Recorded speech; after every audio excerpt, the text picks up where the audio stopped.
And now on Who's Views, it's time for the latest headlines with JT and the Whotastic panel.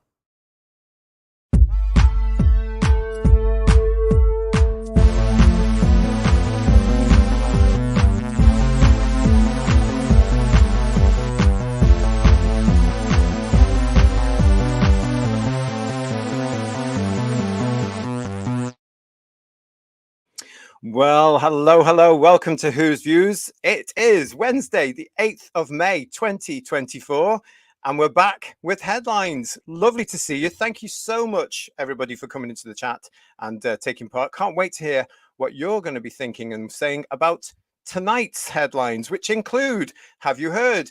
David Tennant has been gobbing off again and showing his complete and utter ignorance about matters that he has absolutely no idea about. And the reviews are in. Well, some of them at least. And we're going to be looking at some of them, which seem to be middling and bit meh, that sort of stuff. Joining me as ever this evening, we've got Paul and we've got the third Dr. Ian. Hello. Evening all. Hello. Happy sunny day to you too. And to you. Glorious. It's fantastic here in the UK today. Well, for most of us, but yeah, we had a lovely day today. Listen, before we start, I just want to say, as usual, thank you so much for everybody that's getting in touch via our email address at whosviews1@gmail.com. Really appreciate it and love hearing from you. I know it takes me a while to get back to you, but I do eventually. So stick with me when I do that. I just want to say huge thank yous, especially to Ronald S. from Delaware in the USA. He's a third Doctor fan, Ian. Oh, fine fellow, clearly. Very well educated. Got good taste there, hasn't he? And thank you to Divining Dragon, for Simon P. Simon P. Leasley, to Paul, to John M., to Lex C., to Frank C., to Steve H., to Lee, to Jack and Neville, all for the emails. Really appreciate it all and all the little bits and tidbits that you've been giving me, some of which will be in the show and some of which we're going to be using in other shows. I love it when they get in touch with me, guys, as well, just in case I've missed something, and we just go, oh, God, we can throw that in or that in. But yeah, really appreciate it. And also at the top of the show, I just want to say a huge thank you to everybody that subscribed. We are now just over 600 subscribers here on the channel, and I couldn't be happier. Well, I could if we get to 1,000, but no, at the moment, yeah, it's fantastic. Absolutely fantastic, isn't it, guys? So thank you so much. Yeah, if all those 1,000 views could just subscribe, that'd be lovely, wouldn't it? Yeah. Yes, wouldn't that be lovely? Just click that button. Go on. It's free to subscribe. So if you want to, please do. But yeah. And it just takes a moment, doesn't it? That's all it takes. It only takes a minute. Oh no, we shouldn't do that. And it would help the copyright strike there. With the like button as well. Yes, thank you very much. But it's lovely. We're chuffed to bits, over 600. What a way to start our birthday month, because of course May 2024 is our first birthday month here on the channel. More about that coming up. But let's get into all this. I'm going to start with this. If you're just waking up and if you're outside the UK, you may not have seen this yet, but I don't know. These are two new images that were dropped earlier today here in the UK from Disney Plus themselves. Obviously, it shows there Ncuti Gatwa and Millie Gibson as part of their branding. That sort of weird, sort of bluey planet sort of branding thing. Notice it says BBC Presents Doctor Who. So, yes. There you go. Two new images for you if you haven't seen those from Disney Plus. And aren't we all doesn't look too bad, does it? If I didn't know what was coming, I thought, oh, that was quite interesting. But I know what's coming. You know what's but we do know what's coming, don't we? Yes. We absolutely do. There's lots. Sorry, Ian, go on. No, we really do. Yeah. Well, there's lots of you in the chat, so thank you so much for saying hello to us. Absolutely wonderful to see you all. Hello. There's no way I'm going to catch up with you now because you've all gone, woo! So it's lovely to see you all. Thank you very much. I am very interested in what you think about this. Now, this is David Tennant, who was at a convention in Europe over the weekend. You'd think he'd keep his mouth shut by now, wouldn't you? But anyway, have you seen this? This was from Pink News. Now, I'm going to say to you right now, again, in case you've missed previous Me putting you right last time. Pink News used to be a free newspaper for lesbians and gay men and bisexual men and women here in the United Kingdom. It was mainly in the south of England that it had a presence, but at one point it did manage to get up to the likes of Glasgow and Edinburgh as well. We're talking in the 90s there. As times moved on, they cut back, and it was really, really focused on the London and the south east area, although I do believe parts of it still get out into Birmingham and Wales. Not sure about that, but anyway, that's what it was. And it was a paper that used to have fairly reliable middle of the road stories, politics and features. Over the last few years, of course, it's sold out to the TQ cult. There we go. So that's a bit of perspective for you as we go into this. David Tennant annihilates anti-trans bigots, F off and let people be. Ridiculous headline in itself. Annihilates. Ridiculous. Bigots. Yeah, another one. Yeah. Yeah. Let's continue and see what he's saying, shall we? So the article continues. The Scottish Doctor Who star and his wife, actress Georgia, have upped their vocal support of the LGBTQ plus community in recent years, particularly for young trans and non-binary people.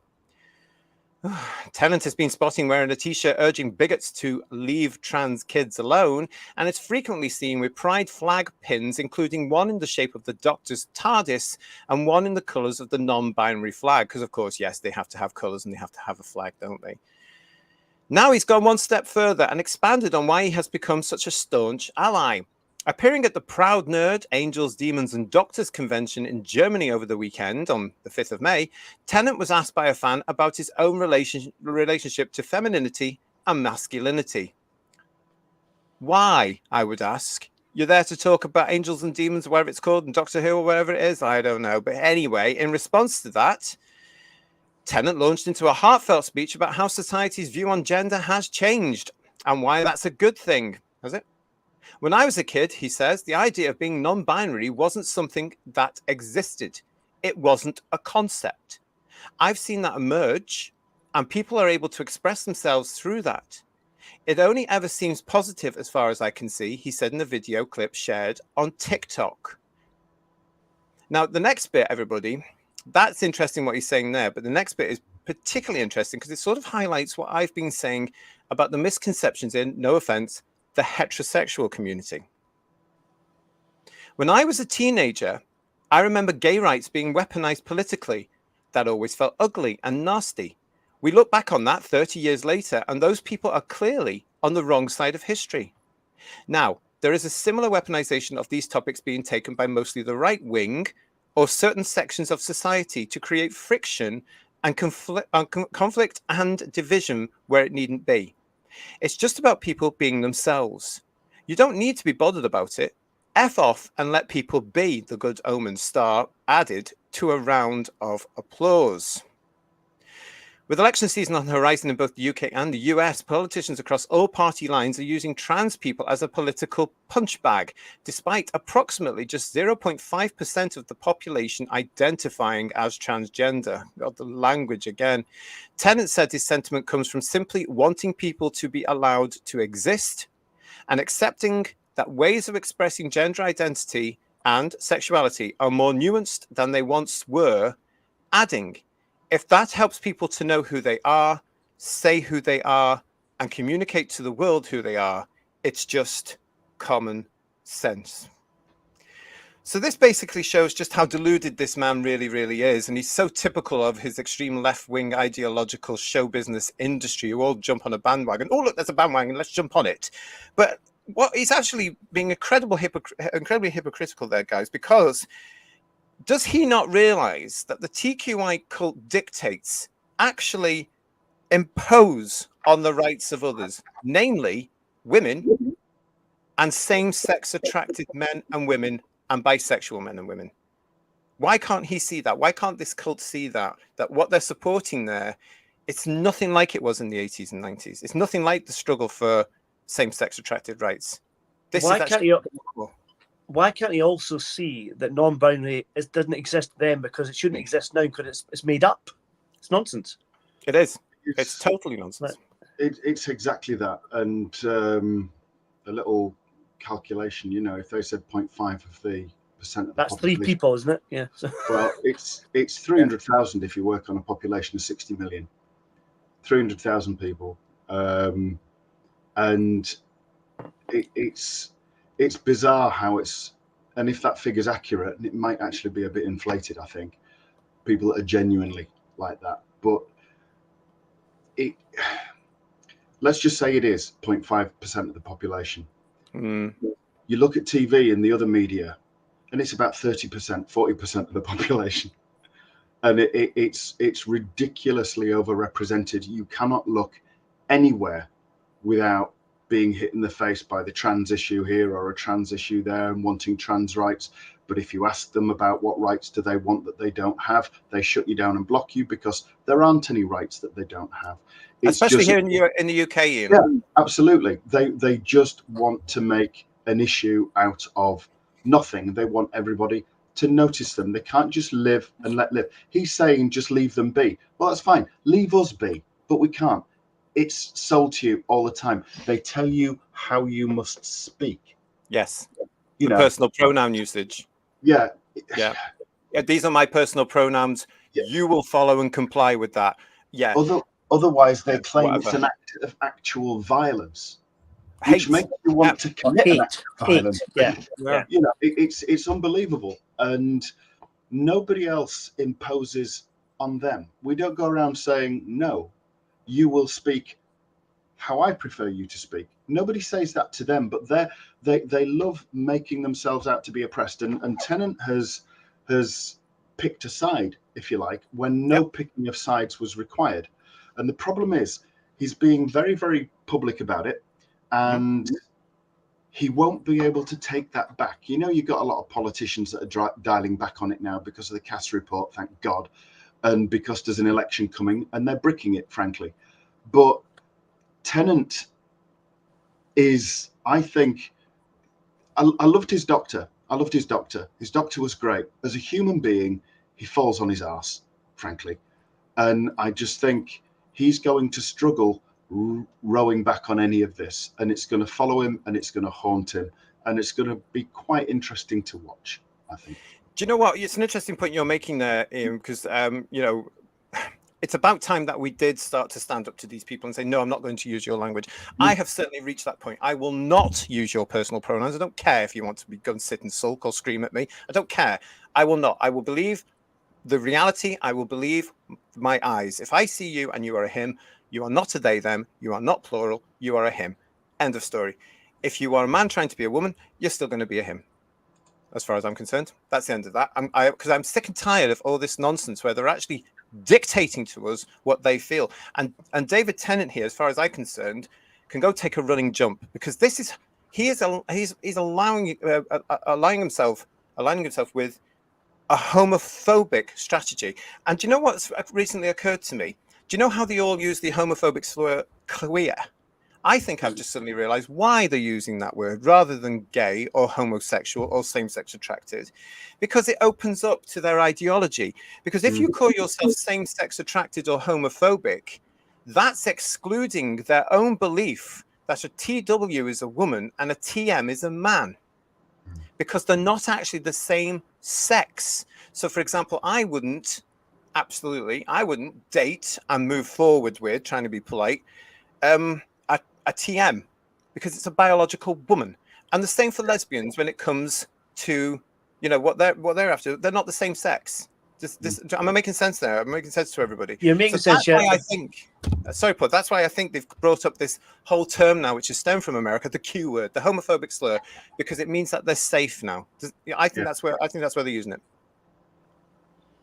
I was going to say you're making sense, but the thing that I get as a straight man, and shoot me down for having this opinion, but I find the whole thing hugely confusing in terms of attraction and all that. If you were a woman becoming a man, then want to date a man, that, you know what I mean? It's like, why are you not saying as a woman? That's all a bit bizarre and confusing for me. But anyway. Sexuality and gender are two different things, and that's the whole point about hashtag LGB without the TQ.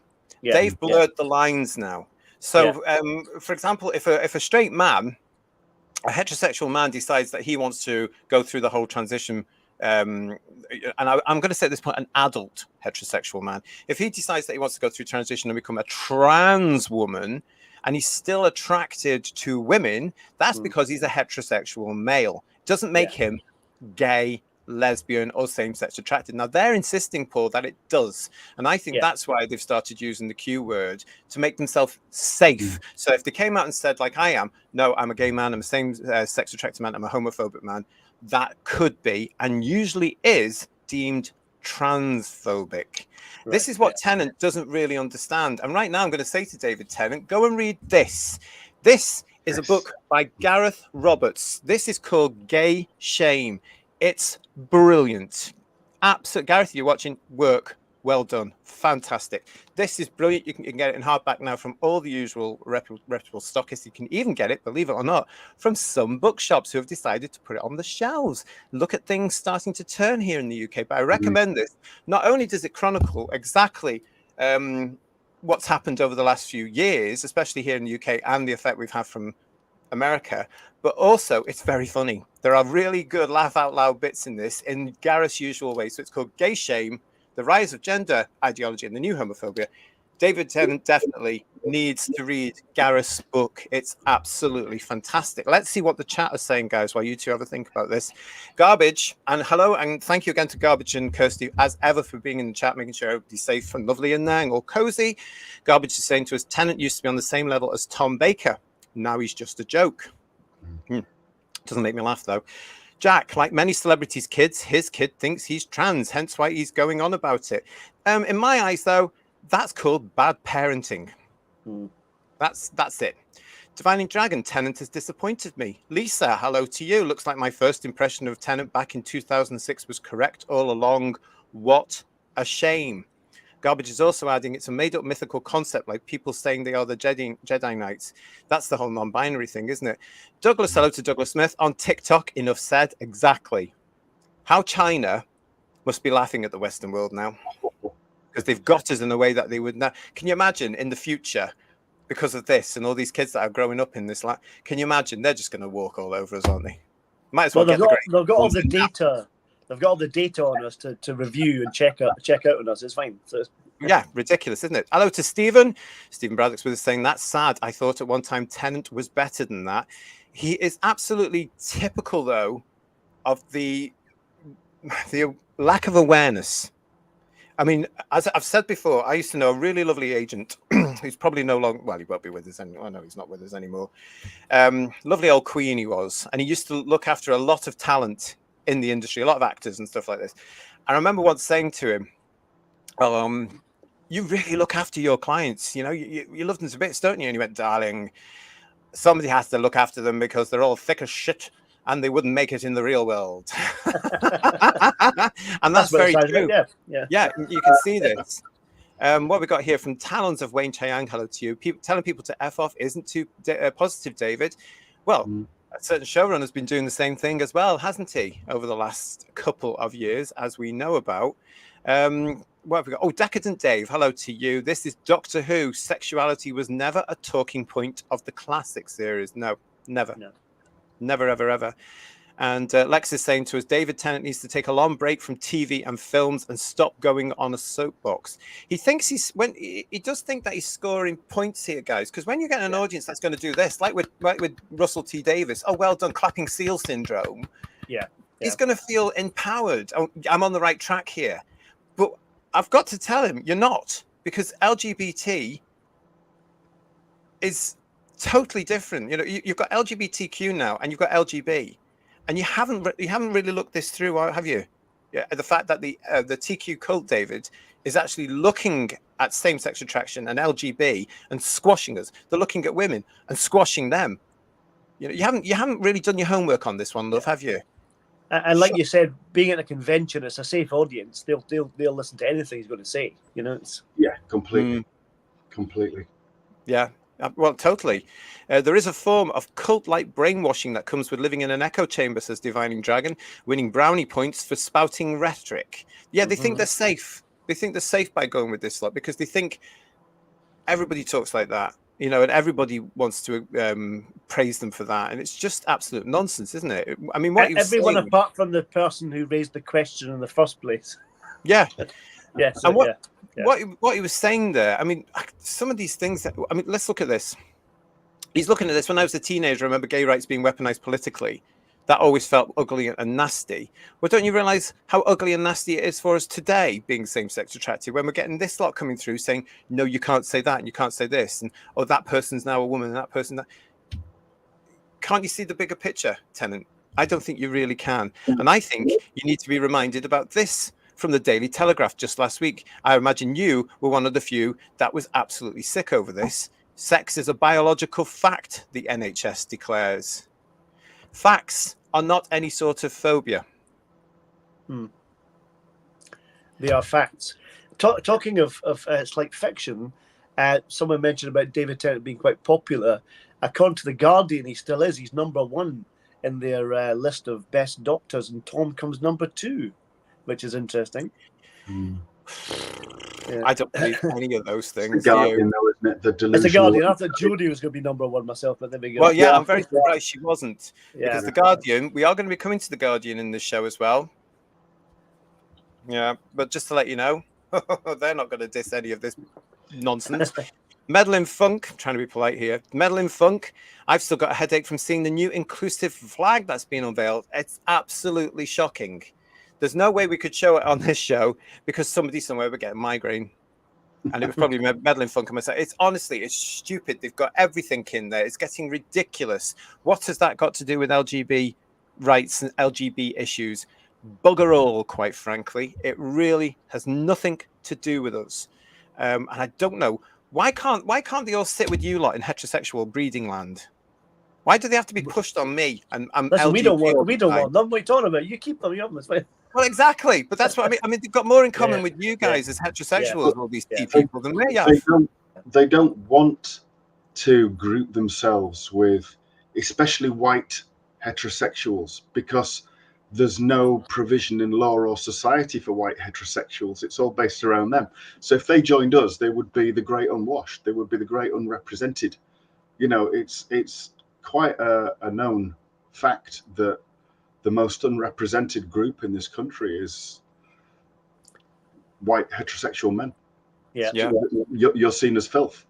Yeah. So that they're not going to want to join in our area, because our area is the area that they've conspired to portray as filth. I'm surprised we've not been deported, to be honest. Yeah. Well, give it time.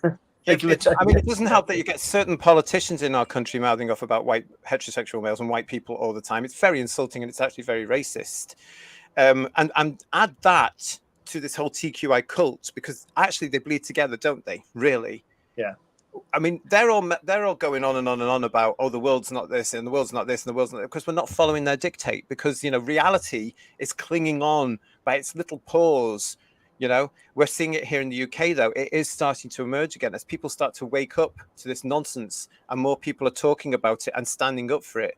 And that gives me hope in a sense, but it really is annoying when I see people like David Tennant opening his big gob every other week.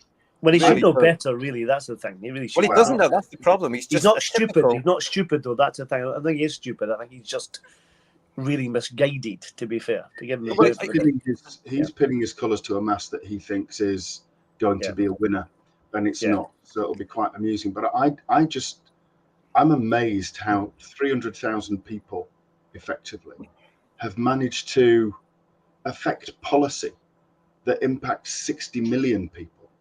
You know, that you can't go anywhere without seeing a bloody rainbow zebra crossing, for God's sake. I am sick of them. And rainbows are bloody everywhere. I really long for those days when a rainbow was just something nice that you saw in the sky, or that kids drew, or was a program on kids' TV. Now it's been weaponized, and it's bloody awful. I cannot stand it. It's awful. It's like the tail's wagging the dog. It's just completely. They need to realise that, you know, if somebody wants to be trans and they want to say, if it's a male and they want to say, I'm a woman and you will call me Felicia, then as far as I'm concerned, they can convince themselves that they're a woman and call themselves Felicia. That's absolutely fine. But when they say, you will accept that I am a woman, then that's where I draw the line, because that's bollocks. It's also an absolute lie. It's a biological lie, and I won't do it. But they want to enforce that in law and make me not complying a hate crime. And it's like, how has such a micro minority been able to impact society in such a huge way? Absolutely. It doesn't make sense, does it? There's no common sense involved. If they triggered a backlash, they would be eradicated, and that's where they breed on or prey on the tolerance in Britain by saying Britain is intolerant, when actually they would not exist if we were intolerant. In the same way that people say Britain's a racist country and it's so awful, and yet migrants flood here because we're so racist and unwelcoming. You know, obviously, it just makes no sense. But I'm very proud. Oh, sorry, Ian. I'm very proud of the fact that we are called Turf Island. And a turf, of course, is, it was supposed to be a derogatory claim against an actual woman who stood up for women's rights, and the fact that women are biological women who are entitled to their rights that the hard war earned over the years, over the decades, and spaces which are female only. What is wrong with that? Why should men be pushing themselves into those spaces? It's got to stop. So we're called Turf Island because I'm quite proud of that, as are a lot of the women who are against all this. And they have reclaimed it. They are now actually flying the flag for themselves under that. I'm very proud of it, because it's worth fighting for, and it's worth standing up to the TQ cult when it comes to this. You know, this is not about equality. This is about suppression and oppression. And the people that get oppressed and suppressed are women and the LGBT community, my community. And when you're talking about those rainbows, I've mentioned it before, I can't stand the sight of them. I never in my life did I ever imagine that everywhere I would go, I'd start to get annoyed when I saw either that alleged progressive flag or the variations thereof, or a rainbow flag. There is no way, councils around the UK, that LGBT people need this sort of representation, because it doesn't make our lives. It's our sexuality. It's not our life. And quite frankly, it's none of your business. So butt out and just paint the bloody zebra crossings how they should be. Thank you very much. Stop all this nonsense, because we don't want it.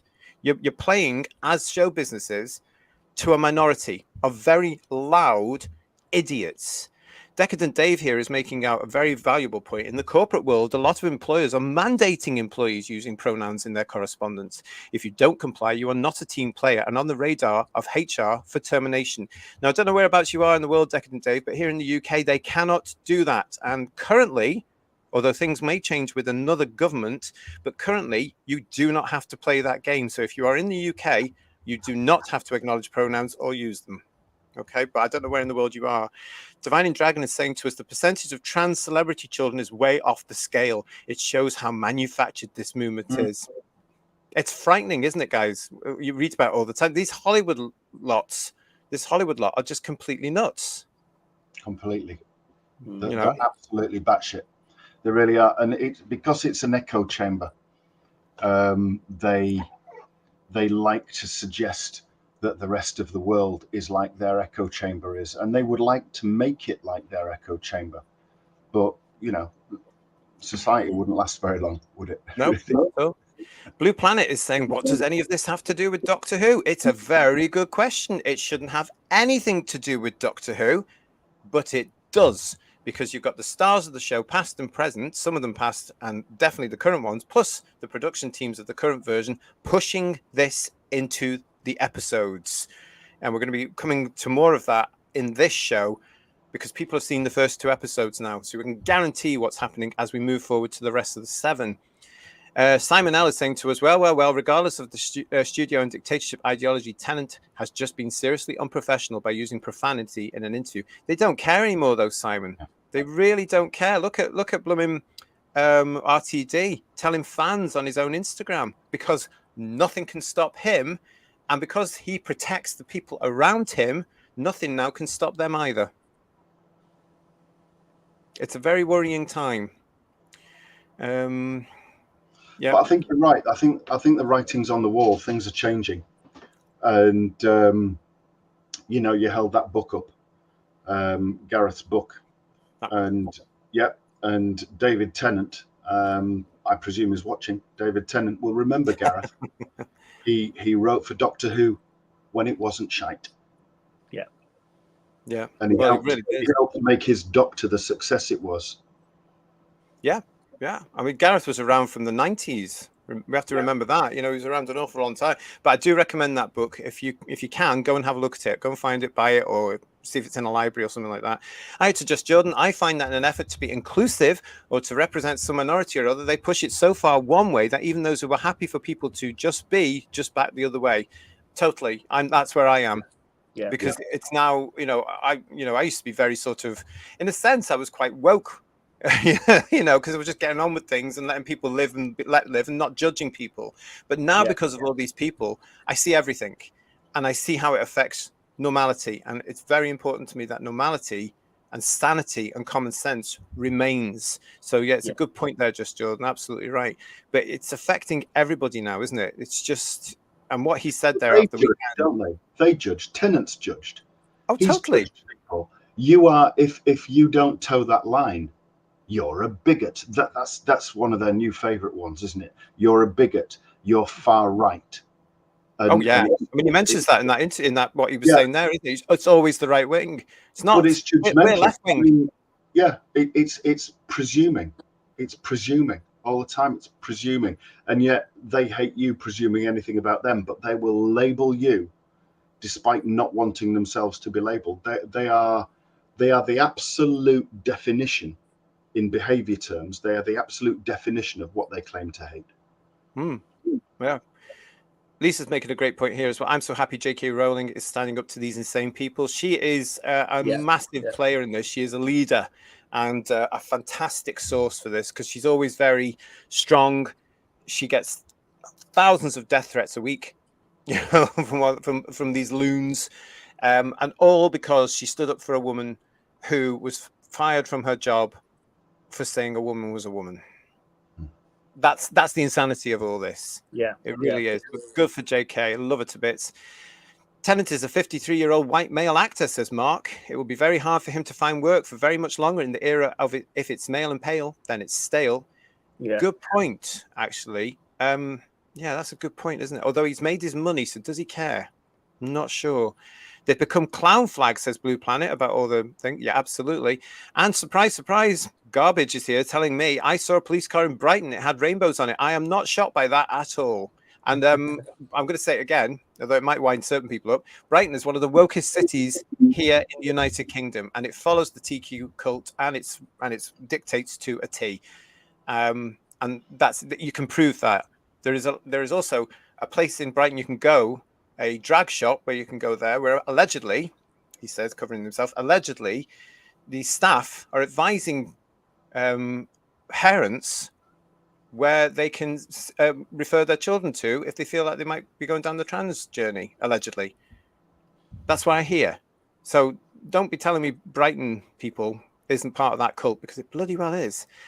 Glenn, nice to see you. Glenn, a girl called Sam. She turned herself into a boy called Mark. She got funny with me when I called her Sam. I said, sorry, I keep forgetting your Mark now. It's hard to get it right. Yeah. Well, it is indeed, but the whole thing is very, very, very confused. But I do think Tennant needs to back down a little bit. I think he needs to actually do the homework, because for me, I'm starting to believe he's not only a misogynist, but a homophobe, because he hasn't done his homework properly. And I'm sure he's not, but it's coming across that he is, because he's just one-sided. And we're not all right-wing. You've actually got a lot of the left wing after, disagreeing with you here, Mr. Tennant. You really do. If David listens to someone who's trying to far left, sorry, go on, he's become a far left pro-trans bigot himself. Yeah. Doctor Who 1963 is saying to us, if David listened to someone who's de-transitioned, he would realize that not every trans person is trans for life. Some diagnoses aren't accurate. And more are coming out, aren't they, Doctor Who 1963? Especially now, following the CAS report, which is one of those other things he needs to go and look at, but he's not going to. He's just ignoring it. That's the thing, isn't he? Yeah. Can I raise a point that Jack mentioned? It was slightly off topic about the list in the Guardian. He's right. That list was laughable. It really was. If you've seen it, The order with the doctors turn up makes no sense whatsoever. So I agree with you, Jack. It was a crime against Doctor Who fans, frankly. But there you are. Absolutely. How did we allow them to hijack the classics like Star Wars, Star Trek, and Doctor Who? Asked Jack. Maybe we didn't allow it, hence their failures.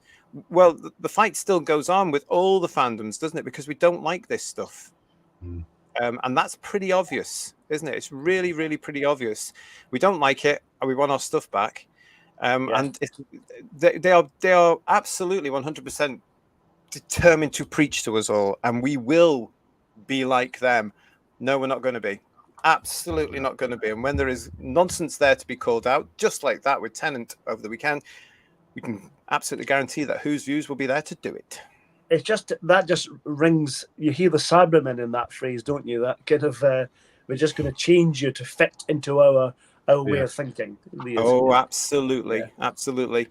Well, listen, thank you very much for everything on there. That we're going to move on from that particular one. I am sure at some point, however, we will be returning to all that because it's not going away. Because as I've just said, all this stuff is now being enforced into the brand new series of alleged Doctor Who, or Disney Who, as I am calling it, which as of broadcast today, Wednesday, the 8th of May, is 2 days away. Yes, as we know now here in the UK, the first 2 episodes drop on the iPlayer on Friday night or Saturday morning, however you look at it, midnight. If you are desperate enough to stay up for that.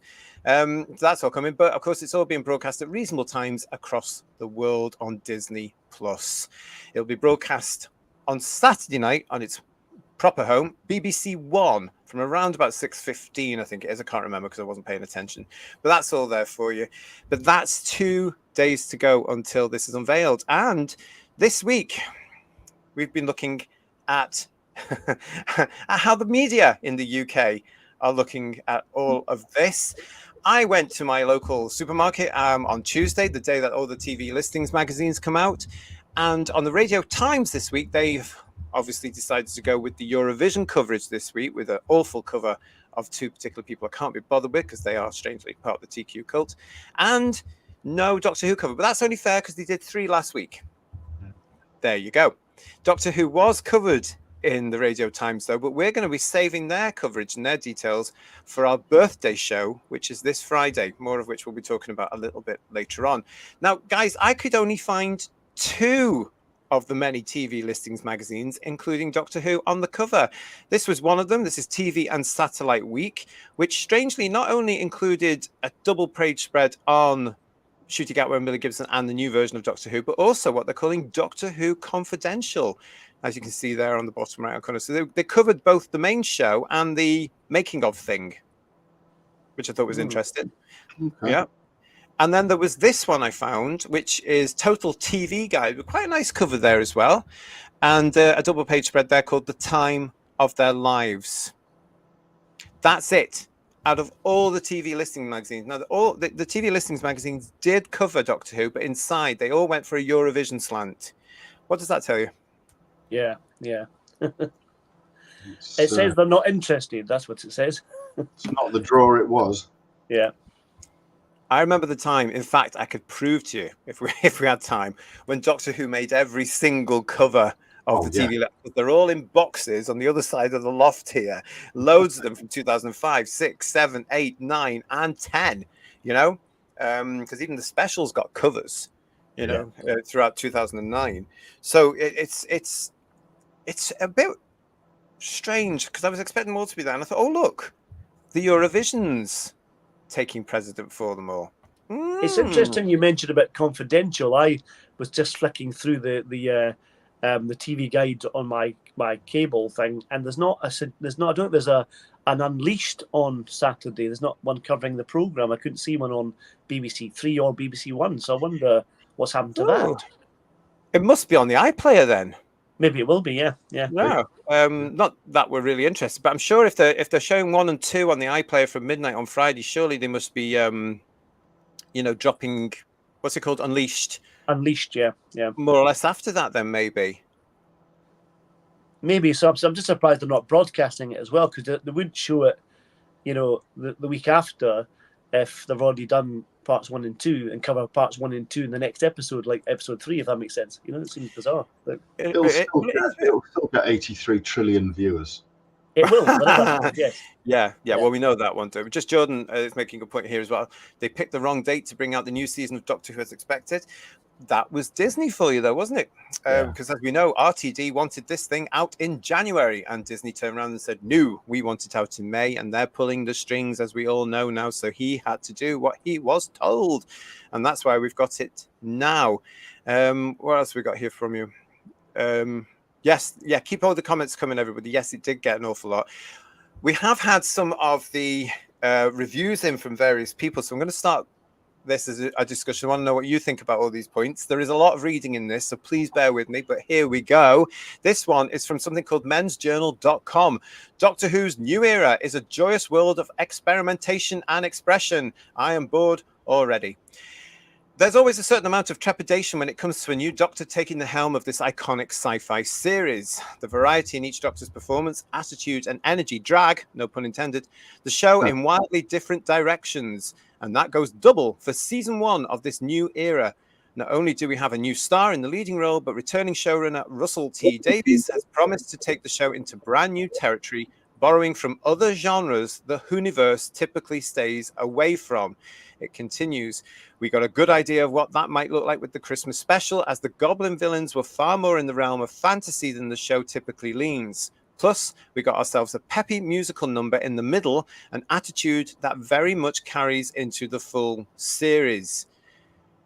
Having watched the first 2 episodes of the new series, Space Babies and The Devil's Cord, I can say with confidence that Ncuti Gatwa is an absolute joy to watch. He bounces around the screen with an energy no Doctor has ever brought. Doctors like David Tennant and Matt Smith were often jovial, yet they carried a certain level of weariness with them, past trauma they could never confront. But this new 15th Doctor finally feels absolved of that. Last year's anniversary specials ended with the Doctor finally coming to terms with... Now, this is where the language gets absolutely nonsense, so I'm just going to return to my usual saying here. Comes to terms with his past, and Ncuti has that sense of a person with newfound freedom in his soul. That translates into a show that feels renewed, just looking to have some fun with a series of brisk yet gripping adventures that show you the lighter side of the universe.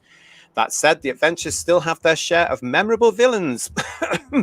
Jinx Monsoon's performance as the Maestro is an especially spectacular experience. His movements and melodic manner of speaking will put a smile on your face, yet you'll still be mildly terrified as his plan unfolds. I don't think so somehow. Millie Gibson as Ruby Sunday is yet another highlight. As the Doctor's new companion, she bounces off Ncuti perfectly. Ruby is this wonderfully excitable woman who truly embraces the wonder and joy that comes with traveling alongside the Doctor. More than any companion I can think of from the past, she feels like she's having such a fun time in every scene, and the smile is infectious. What fans love so much about the 10th Doctor and Donna's dynamic is how they simply felt like best friends running around together, a vibe that the 15th Doctor, I hate all that 15 numbered stuff, and Ruby absolutely nail. As for the new direction the plots take, it's a bold step forward and one that may not be to everyone's tastes, but it is undoubtedly to mine. This is, of course, the alleged journalist writing this. A spaceship run by intelligent babies is an inherently silly and cartoonish concept, one that many fans may immediately turn their noses up at, but when you watch it play out, it wins you over with grounded characters and a thrilling plot, which is exactly what I always look for in any episode of Doctor Who.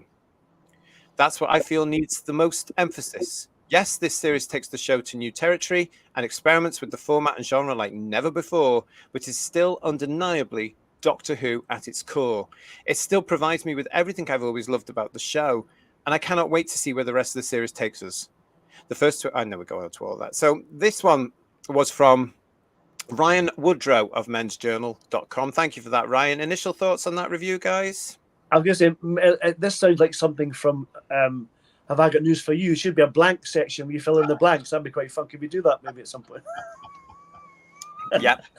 Because it is kind of about that. It's kind of we're the journal, men's journal. It's like somebody choose, like it says Farmers Weekly or something like that. From there. Absolutely. But it's interesting. It's funny because I'm impressed by the fact that in that review that Ncuti and Millie are pals. Wait till he gets a male companion. Oh, really? Yeah, You that's reckon? what happens. Yeah, I reckon. Yeah. Yeah. I don't know whether or not it's BBC AI written that under a pseudonym. Oh, robot, any chance? Yeah, it's just a little bit OTT gushing, isn't it? Really, and I think it's quite disingenuous to a lot of other people that have been in the series before to say that this is the most this is the most that it's never been so good as this. I think that's quite offensive to a lot that have gone before when it was genuinely really, really good. I mean, time will tell, like we've said, and we keep repeating. If it's good, we'll say so. I just don't think we're going to have to say so, really. Like I said before, they can't go and come in and say it's a load of old crap, whether it's a load of old crap or not. You know what I mean? They can't say that, sadly. But well, it's interesting, Paul, because just to point out, everybody, that here on our show, when we do Who's Views Reviews, of course, we do scores on the TARDIS doors. Now, that is out of 10. When it comes to these reviews these days, it's not. It's out of 5. And these episodes are getting 2 and 3. So 3 for Space Babies, the majority out of 5, and 2 for the Devil's Cord is the preferred amount that's coming up. Now, isn't that interesting? Out of 5. So basically, that's playing it safe in my eyes because it means nothing. Can you imagine if it got 3 out of 10, how heads would roll and how people would scream if it got 2 out of 10? So it seems to me that they've shortened it down to a bit, so it's a little bit more reasonable at 5. Yeah, if this was a like an exam, result, it's like a fail, isn't it? Oh, kind of. Yeah, totally. Absolute fail. I mean, the bar in exams isn't that high anyway these days, is it? But it's still a fail. No, it's not. Probably, well, because that's because all these kids are on bloody TikTok and being told there's more than 2 genders. Paul is saying to us, "Is that the cis men's journal?" Yes, it could possibly be, mate, couldn't it? Because they haven't specified that, have they? Douglas Smith is saying there. Yeah, it's just shocking, isn't it? All this nonsense. Decadent Dave is telling us, yes, memorable villains like the retconned, non-disabled, boring white guy, Davros. Yeah. It's interesting. I have seen them described the Maestro as being one of the best characters since Missy. It's like, isn't it kind of Missy all over again, really, effectively? Well, at least Missy was a woman. Yeah, that's a good point. But it's like a retread of that, though, isn't it? But with a drag queen instead. Yeah. With a fella very confused and very mentally unwell, I think, allegedly, fella. Jack is saying, I'm not subjecting my eyes to whatever the Jinx Monsoon is. Well, it's a drag queen, isn't it?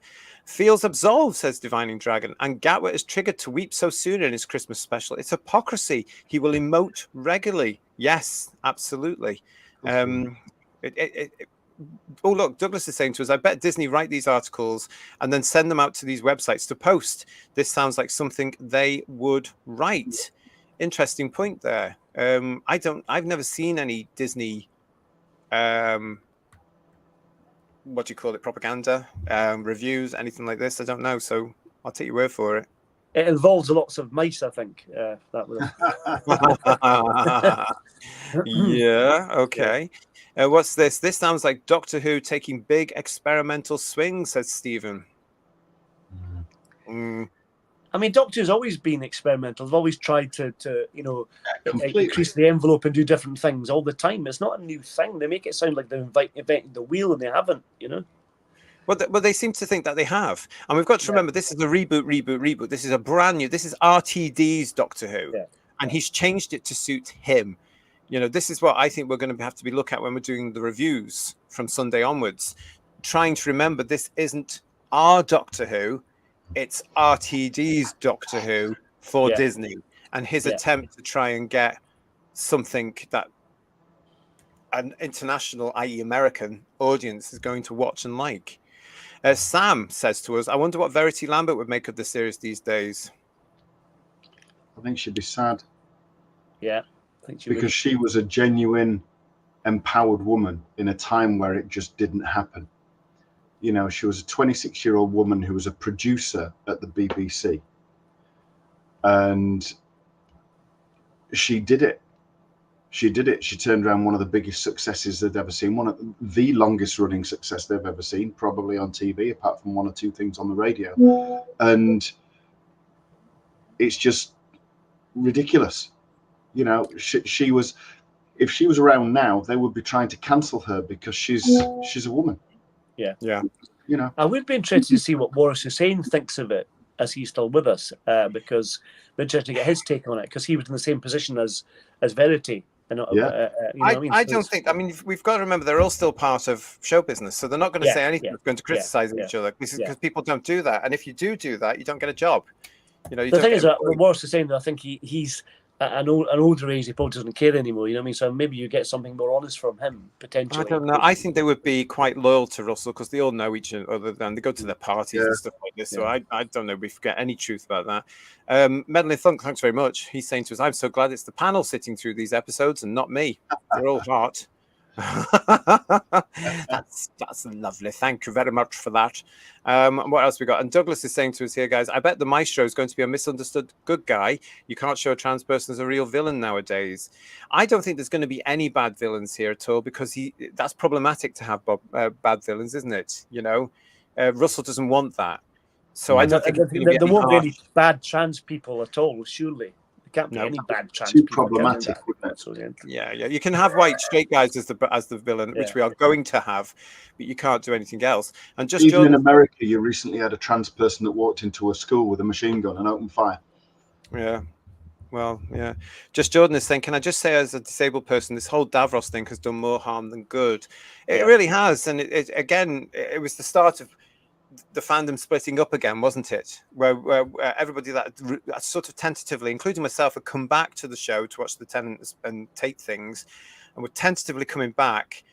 And then that happens, and then we all say, "Oh, please, it's going to be more of nonsense." You know, it really that was really badly timed, wasn't it? It just really was just.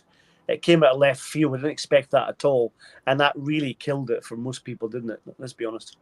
Yeah, it's true. That's not all we got from that particular men's journal. We also went on to this Russell T Davies interview, giving new energy to a classic show.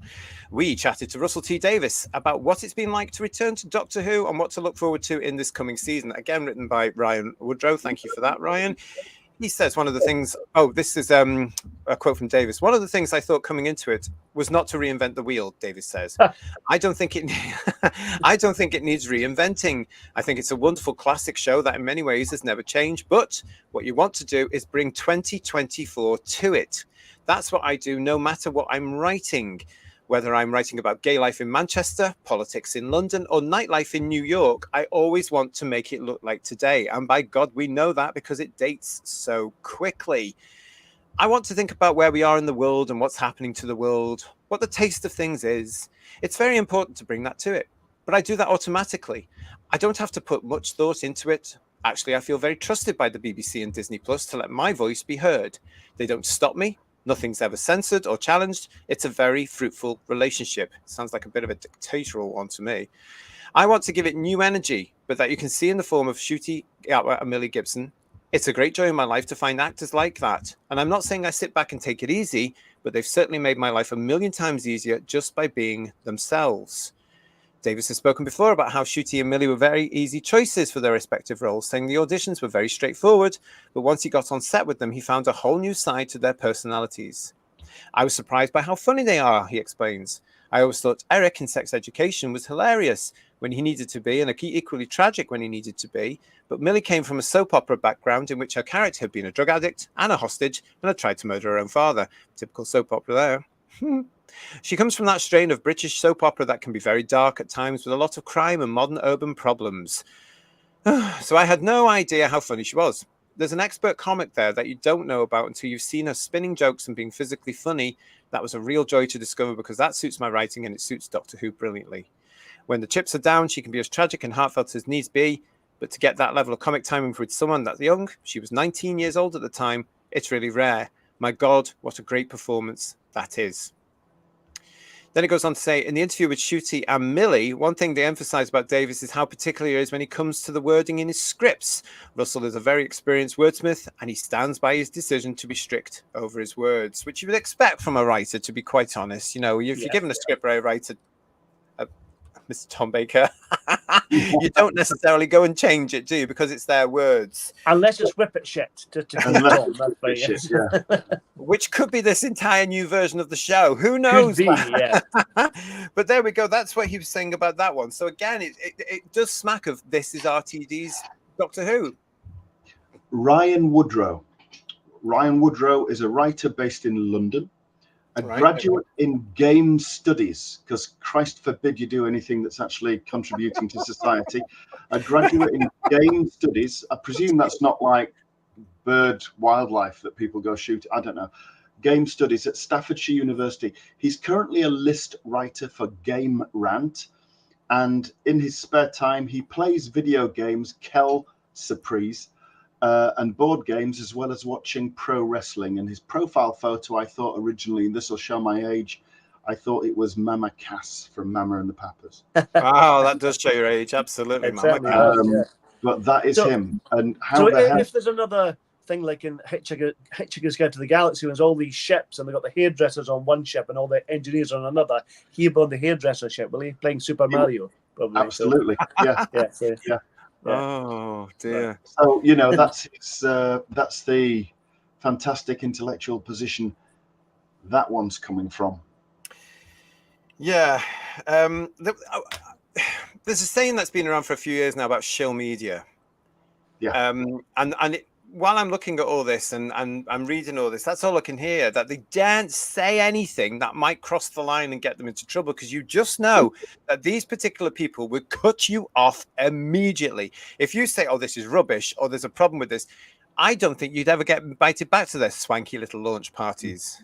What it becomes the Emperor's New Clothes, doesn't it? You have to agree with everything, and you can't speak out of turn, and that's it. It's like this wash of vanilla-ness, isn't it, really? But what would they do if everybody told the truth? If every outlet said, sorry, this is a huge pile of steaming shit. Yeah. They're not going to ostracize everybody, because then who can they publicize it to? But you always get a few of them that'll just toe the line because they're sycophants, aren't they? I wish we could get Tom to watch an episode and give us a commentary. That'd be superb. Oh, I don't think I wouldn't punish the poor man, but there you go. Exactly. But again, we've got to realize as well that they are there to preach to us. That's what they are for there. They see it as their role to educate the public, not just the British public now, but the world public, to their point of view. We saw it in the article at the top of the show with Tennant. Pushing it. RTD pushes it all. It's in these next 8 episodes, all these messages. We are going to, of course, be calling them out through when we spot them. But that's what it's all about, isn't it? You lot are wrong. You lot are small. We look down at you. You will be educated by us to this new society, a new way of looking at things that we've created, and we're going to enforce on you. And they've got businesses involved. They've got politicians who should know better involved. They've got show business hanging by a thread with it. They've got people too frightened to talk about it and to say no. That's where they've pushed us. They've pushed us into a situation in where you were saying there, and Paul, you were saying as well, they're not going to argue. And it's about time we did. It's also weird, though. They've got these spoiler-free reviews. What's the point if you can't review it properly? It's like a preview rather than a review. And if it's going to have 2 stars and 3 stars, that star system is indicating a little bit, as opposed that it's not as exciting as you might think. You know what I mean? So it's absolutely. And what will happen, of course, is that on Sunday we might actually get the full review again in some of the tabloids. Well, not the tabloids, maybe the broadsheets, as we used to call them. Yeah. Maybe them. They might put the full reviews out on the Sunday. But these are preview reviews. But you're right, Paul. They are, again, contradictory, because the stars give it away. So the majority of them, as I say, we're giving 3 out of 5 stars, or the equivalent, for Space Babies, and then 2 out of 5 for the Devil's Cord. Mark's so the Devil's Cord's worse than Space Babies. That's interesting. By 1 star. This is where you want to be. We'll tell you straight I'll tell you, we will be telling you all about it. Mark's asking us thoughts on the fallout if Series 1 is a ratings failure and panned by the British public. Well, I can tell you now, Mark, from my point of view, I think it's going to be, and I think it will be panned by the British public. I also think it will be panned by various independent of the BBC news sources, which they don't like and try and shut down every 10 minutes, and always complaining to Ofcom about them for something or other. And we know it's the BBC staff doing that more than it is the British public. We know that because we just know that. It doesn't make any sense for them not to be. They've been trying to get it's more robots again. That's what it is. Absolutely. It's nonsense. So what do you guys think about that for Mark? Our Whose Views Poet Laureate, Mark, is. So what do you think about what he's asking there? Well, I think it's going to happen. I agree. I think we'll end up with a failed series. Like I said, if it's going to be good, we'll say so. But I've got a feeling in my water it's going to be absolute whippet shit, frankly. But there you are. But, I think if Series 1 is a failure, they will get Series 2 out, and then I think to hell with it, they'll just they'll do the Christmas special, and then they'll get Series 2 out as quickly as possible to get it over and done with. Do you? I think, but whether Disney will let them a lot or not, I don't know. But yeah. Well, I think I've said it before. I reckon Disney will pull out after the second series. Which is now, by the way, because they've nearly finished the second series. I don't know. I think they will wait to see up to a bit what the reaction is. But I can see the BBC being bloody minded and BBC Studios investing in 4 possible specials to round the whole thing off for 2026. Yeah. I can't, but that's just me. Well, we are probably wrong. They will probably continue to do something, but whether or not it's got Disney investment, I don't know, because he has gone. He's covered all angles here. RTD has said that they would continue making the series even if Disney money didn't come out. But if no bugger's watching it, what's the bloody point? You know, I don't get it. Hello to Jason Who 1974. Thanks for the question there, Poet Laureate. Jason Who 1974. It's lovely to see you. Thank you for subscribing and joining us here on Whose Views. Really appreciated your message. Well, William Hartnell's first incarnation was already brought back to the point out he was sexist and misogynistic, which he wasn't, was he? The first incarnation wasn't at all. He was just alien. Yeah. I mean, why? Why? I hate to think this is why I don't like legacy characters coming into the new version of the show. So we're told that the Daleks will not be back in the new series at the moment because they're problematic. I don't want to see any of them. Thank you. I don't want to do your own stuff because you'll ruin them. You would. The thing about it is they keep saying all this. There's no Daleks. There's no this and so that. They lie all the time, you know. And it's like I can't believe a bloody word they say. You know, it's like they keep making things up and then it gets leaked. You know, it's incredible. Yeah, I can't see the Daleks being in it though because of what they are. They are problematic. I mean, if he was going to alter Davros, what could he possibly do? I mean, you know, they used to be on the convention circuit a pink Dalek with eyelashes on it. You know, all that sort of nonsense, wouldn't it? Decadent Dave is saying it's like fake Hollywood. It's all complimentary, and the criticism is behind your back. What always got me about people in show business as well, Decadent Dave. They would nod and bend the knee and say all this and what have you to people that they had to keep in with. And then they'd go home and be very worried or stressed or anxious or bitch about it to their family or partner or whomever.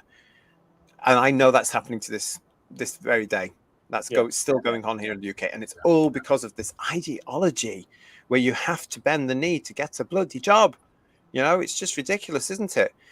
Oh, look at this. Thank you, Lex. We like that sort of thing. He's also saying to us it now needs another 15 years break. Well, I'm totally in for that one. Well, I'm hoping. Remember, Pamela Nash was the woman who destroyed all the missing episodes in the 60s. I'm hoping she's maybe got some kind of relative that's still with us who's into archive TV. Can maybe just come now and destroy all Russell's stuff and Jodie's stuff and just put them as skip, and then put them in landfill, and no one will discover them ever again. That's what. I can't wait. I can't wait to see how many this new series, Steelbook, Blu-ray, and DVD sell. Well, season 1 was it $59.99 or something for season 1? That's ridiculous. 8 episodes, everybody. Yeah. And not that I want any extra content, but there'll be like 2-minute interviews and stuff on it. That'll be it. Nothing worth worrying about. You know, nothing like the collection set. And it'll be so saccharine, won't it? I mean, it's worth £5.89, let alone $59.99 or anything like that. It's just hideously overpriced. Absolutely. they'll just sit on the shelves. Quite funny. Well, we've got more. We've got another comment, another review, if you like, here as well. Yes, let's keep them coming, because this one, we mentioned them before. Let's get into it now. This is from The Guardian. Now, just to say as well, The Guardian is woke. I mean, there are allegedly problems going on with staff now, as again, things like the cash report start hitting them and various staff arguing with each other. But it is woke. It's painfully woke. Anyway, here we go. This is theirs. Doctor Who First Look review. Ncuti Gatwa will make this show far more fun than it's been for years. That's what they declare. They include this picture here. There it is there. 3 out of 5 stars. Now, that is overall, okay? And what they say, this is it. The 15th Doctor is here, and he's a dazzling, all-singing, all-dancing delight. If only Russell T Davies didn't spend so much time spoon-feeding new fans. Let's get into this one. Christmas specials don't count. Intermediate trilogies where David Tennant is the 14th and a half Doctor or wherever don't count. The new era of Doctor Who with Russell T Davies back as the showrunner and Ncuti Gatwa as the Doctor only really begins here with the new season proper. The first double bill comprising Space Babies and The Devil's Chord points to a stellar future for Who as a youthfully chaotic playground of the imagination, far more fancy of foot and light of outlook than it has been for years. It only takes baby steps, for now, toward that new destination, but we can see it. I dread to think what they can see. Gatwa establishes himself as a cracking Doctor immediately. What an obviously perfect piece of casting he is, commandingly hench in his colourful costumes, and naturally able to express the dazzling extremes the Doctor has to embody. He glowers, and the end of the world descends, and then a second later he grins, and we're having the most fun in the universe. He's delightful, but he's also consciously more delighted than some of his predecessors, skipping and dancing, and on a few occasions here doing a sideways gallop when he enters a room, like Kramer from, what's that, Seinfeld? With spring on his heels. Davies, meanwhile, has always been a writer who deals in big ideas more than precise dialogue or watertight plotting. Capable of those latter things, though he is, really. Flush with the many, many extra dollars that come from Who's global tie-in with Disney, British viewers have to stay up until midnight to join in with the global premiere of this year's episodes, timed as they are to suit US households. Davies looks unlikely to blow the cash just on shinier lasers, bigger spaceships, and scarier monsters. The Devil's Chord spends its budget, for example, on a wonderfully unnecessary and unexpected musical sequence. Its scores of dancers telling the world that the show has a green light to do whatever it wants, and what it wants to do will be hard to predict. Conventionally, an episode to open a much-anticipated new season will be tightly honed, but Space Babies bulges loosely despite going to absurd lengths to accommodate new fans. The first 10 minutes is almost entirely given over to Gatwa standing at the controls of the TARDIS, explaining to his boggling companion Ruby why he's called the Doctor, what happened to his home planet of Gallifrey, what TARDIS stands for, why the outside looks like an old-fashioned police box, and so on and so on and so on and so on. Davies undercuts all this smartly with a throwaway trip to the distant planet that enjoys making it clear that Doctor Who's approach to the logic of time travel might be a little cavalier. But when the Doctor and Ruby have arrived at their first portal call, an apparently abandoned spaceship, and he's still wanging on about the TARDIS's automatic translation software, one wonders whether all this housekeeping could have been woven more efficiently into the action across several stories. In the time left, Space Babies is a textbook example of a mid-ranking Who installment, fun but forgettable, and ultimately not making sense. Try summarizing what follows on from the arresting initial revelation that the spaceship is being piloted by a gang of babies in strollers, and you will falter. Within such a half-formed narrative, Davies' usually stirring efforts to dot his script with political and personal messages are awkward. He just about gets away with a rousing speech from the Doctor about learning to embrace being unorthodox. But an allegory about the rollback of abortion rights in the US is accompanied by the deafening scrape of a crowbar. Gatwa and Gibson need to muster all their open-hearted energy, which is, in the best possible way, childish, to see the story through. Much better is episode 2, The Devil's Chord, which takes the Doctor and Ruby to Abbey Road to witness the Beatles recording the debut album. Amazing, says the Doctor when Ruby makes the suggestion. And as the pair arrive in London in full Austin Powers outfits, he does a cheesy Cockney accent to further suggest that this will be Gaudi Carnaby Street romp. This, however, is an altered 1960s where the Beatles are churning out soulless pap. Gat was disgusted, astonished face is hilarious, thanks to the villainous Maestro by Jinx Monsoon, having stolen humanity's ability to find in succor in musical expression. If the narrative's ultimate message is sentimental, amounting as it does to Davies saying, I love music, me, it's brilliant. Monsoon's wicked witch flamboyance gives it a menacing edge. Then that song and dance number arrives joyous and ostentatiously random. If the comeback season can find stories to match its creator's flair and its leading man's star power, new dimensions await. Okay, that's the Guardian for you. Yeah, well, it's interesting. I knew they were going to do some kind of parallel type thing with them because it's just too difficult to do anything good, isn't it? Yeah. Yeah. Yes. Yeah. I think we're all a little bit sort of. Do you remember at the top of the show I went meh? Yeah. Yeah. It comes through, doesn't it, on these things? There's lots of contradictions in this review, saying some of it's rubbish, but this bit's quite good, and it's a very mixed review, I think, isn't it? It's not, but there are some criticisms which is good. I'm quite impressed by that, at least. This is what I'm saying about the Guardian is woke. Yeah. But even this, and it allegedly there's some sort of culture war going on within the Guardian, but it is woke. It is extreme left wing. But here is somebody who's actually on the fence and trying to point out, Ian, these little bits that he's not not particularly happy with. Yeah, completely. But I mean, in a sense, it is brave doing that, especially in that environment that he's working in. But at the same time, yeah, you can't really polish a turd, can you? And it's no matter how much you say about it, it's this first episode. I even hate saying the name, Space Babies. Jesus Christ. Space Babies, yeah. But this first episode, you're talking you've only got 8. We said this before. You've only got 8 episodes. You need to hit that ground running.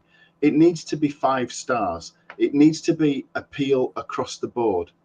You shouldn't even be anywhere near talking about the rolling back of abortion rights or anything else, or even inferring it. It's got nothing whatsoever to do with Doctor Who. Nothing at all. I did see a clip today which has Shooty explaining to Millie about the translation circuit and the TARDIS and all that kind of stuff, and that actually comes across as very Doctor Who-y, which is quite nice, which I quite liked.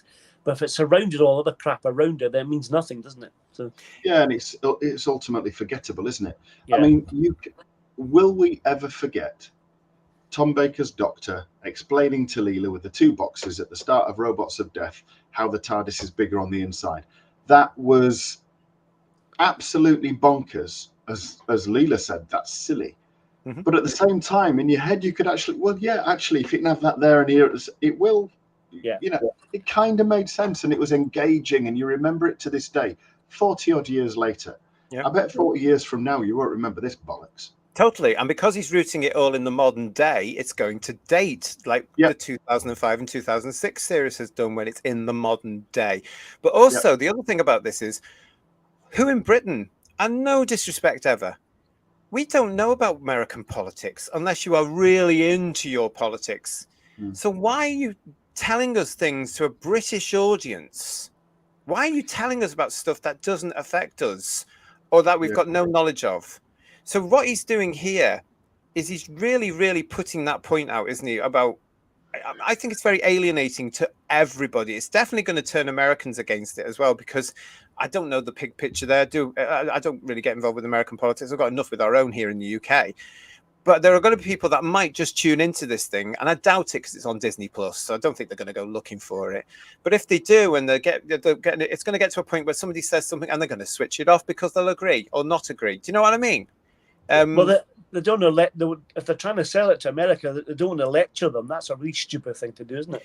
The brilliant thing about British entertainment when it came to America especially, but also into other territories, was it was never about the lecturing. It was just entertainment, and human beings like being entertained. And if there's no politics in it, if there's no messaging in it, bigger audience, because somebody gets something out of it, and it's usually enjoyment.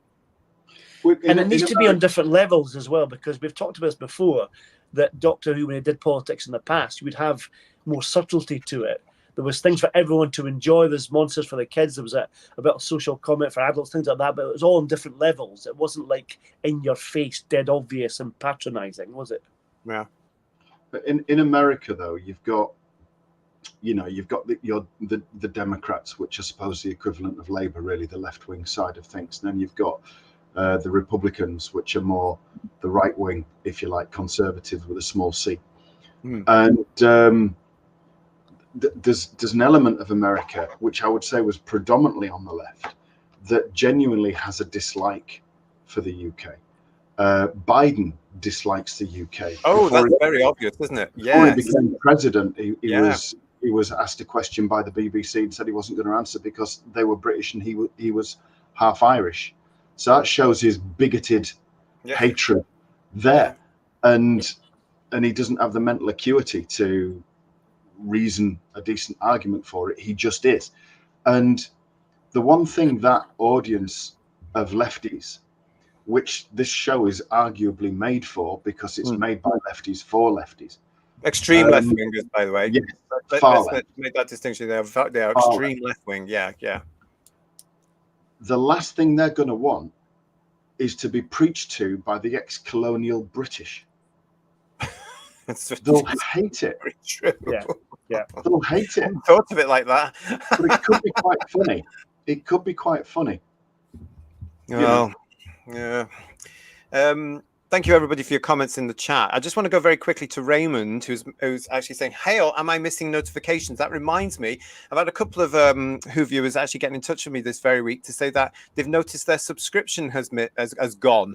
So they've subscribed to the channel and then they've noticed it's gone. I don't know what that is. It's definitely not us. It's probably something to do with the Tube of Who.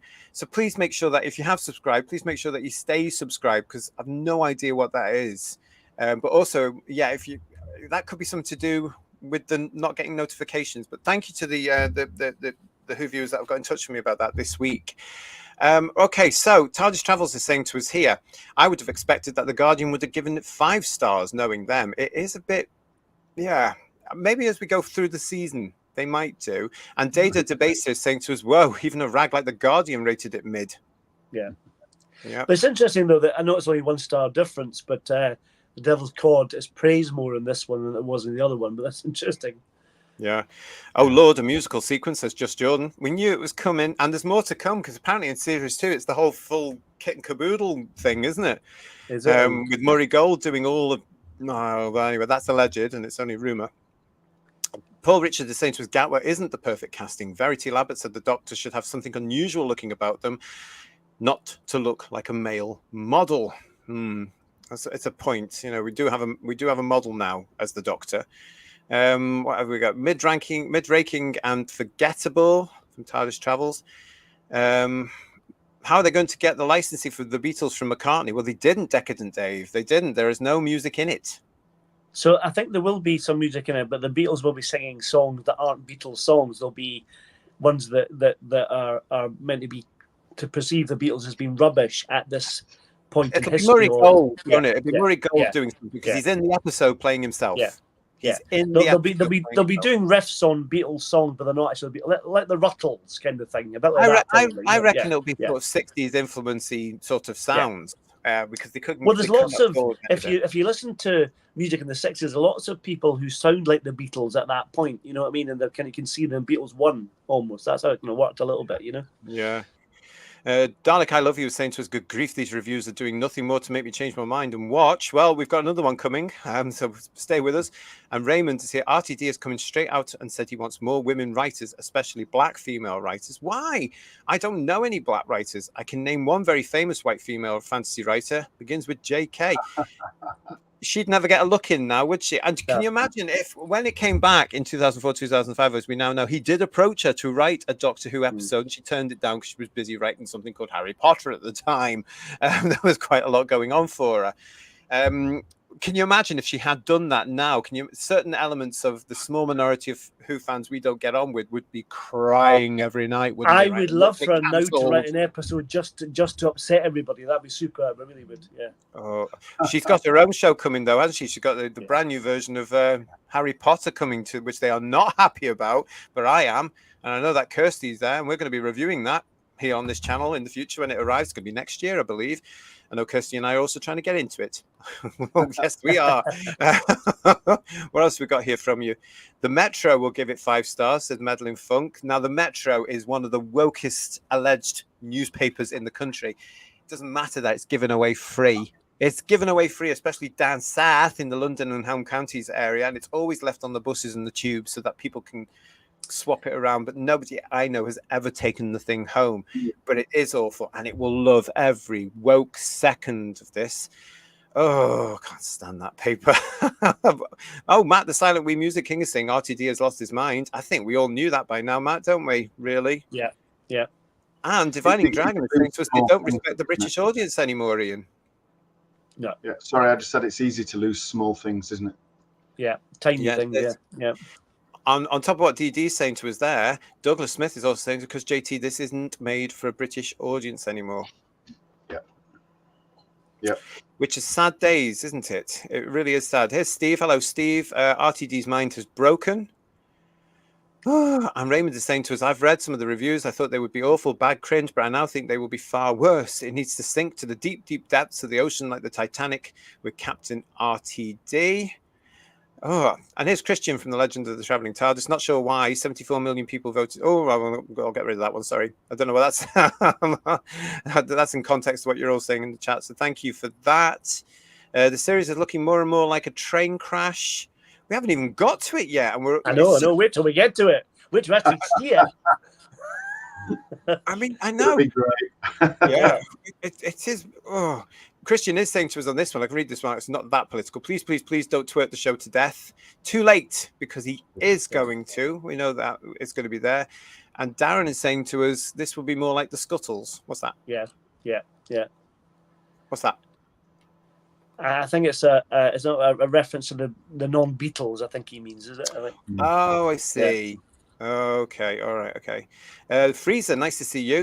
Thank you for joining us. It's not made for a British audience anymore because the show became beyond culturally irrelevant over here. Ooh, good point. Deep. Yeah, it is, but it's deep, isn't it? It's a very good point. You're right. You're right. They don't. I fear we have the same position we had when Doctor Who went to America the first time round with Paul McGann.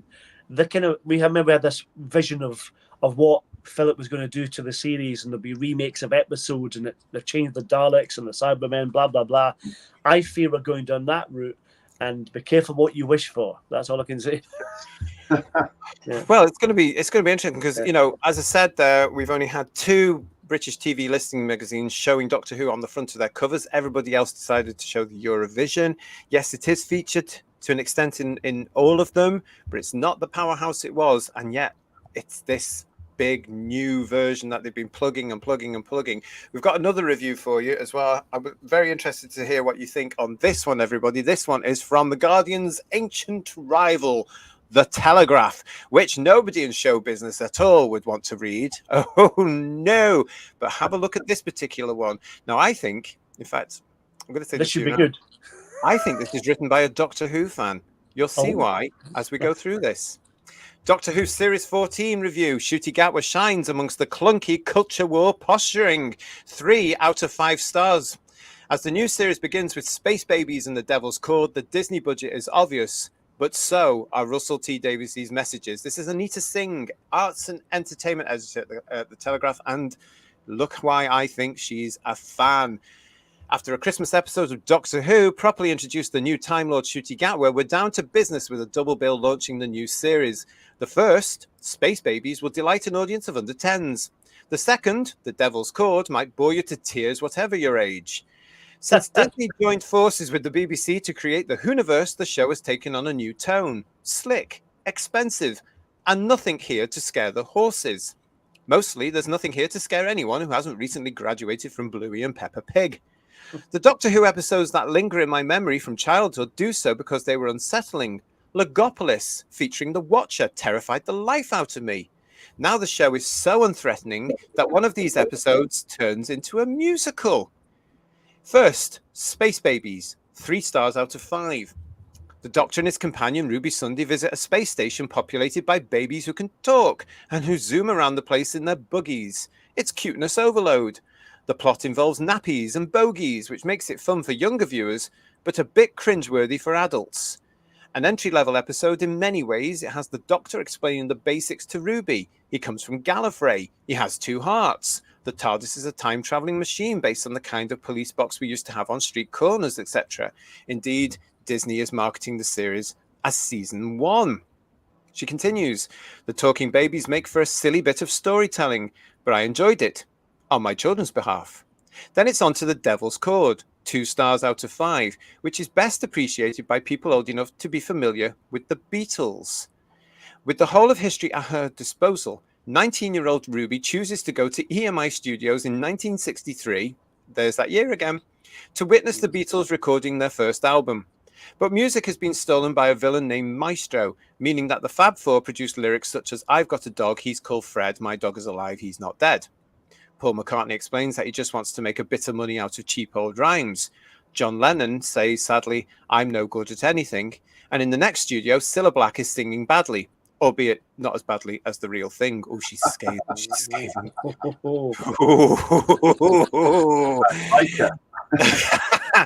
The episode has a good opening scene, but then goes on for what feels like forever, with drag queen Jinx Monsoon chewing the scenery as Maestro. The Beatles' idea is thrown away, and it's logically inconsistent. If we're in a world where no one whistles or hums or taps their feet, why is anyone recording an album in the first place? How have the Beatles lost the ability to write lyrics, but not to sing in harmony? And how can they play instruments properly, but the orchestra can't? Writer Russell T Davies makes clunky attempts to be current. Ruby mentions Beyonce and Sam Fender. The Doctor claims to live in Shoreditch. And of course, there's the politics. We're fighting the culture wars here, not the Daleks. And Davies wants us to know what side he's on. So Space Babies references refugees and government cuts and restrictions on abortion. The planet refused to stop babies being born, but once they're born, they don't look after them. It's a very strange planet, quote. Gender pronouns crop up, shockingly. Who's actually shocked by this one? Continuing a theme begun in the Star Beast episode, where Jinx Monsoon arrives. Get away from him. A character warns them, retorts Maestro. I'm them. God. The main asset of the new Doctor Who is Gatwa, who carries the series along with the force of his megawatt charisma. When the Doctor tells someone nobody grows up wrong, you are what you are, and that is magnificent. It may be another example of Davies hammering home a point, but in Gatwa's delivery, it becomes a joyful message of self-acceptance. Is anyone shocked? What a great review that one is. It's more honest, I feel, than some of them. In fact, that's the most honest out of all of them I've seen. She's not quite on the fence there, is she? No, there's interesting points in it, though. I mean, she's still praising Gatwa and stuff, which is interesting. I'm still waiting to see how good Shooty's going to be.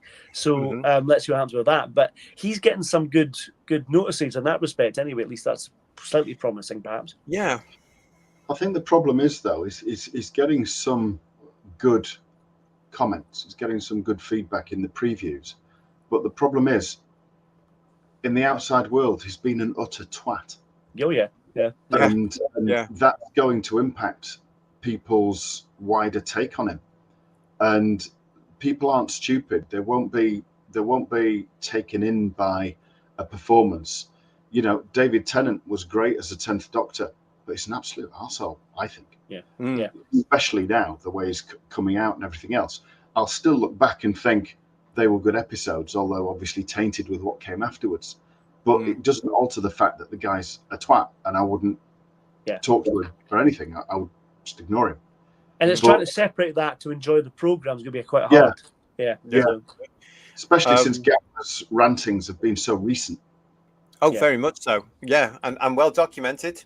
You can go back and watch our headlines about all that over the last couple of weeks if you didn't see any of that, because we go into it very well here.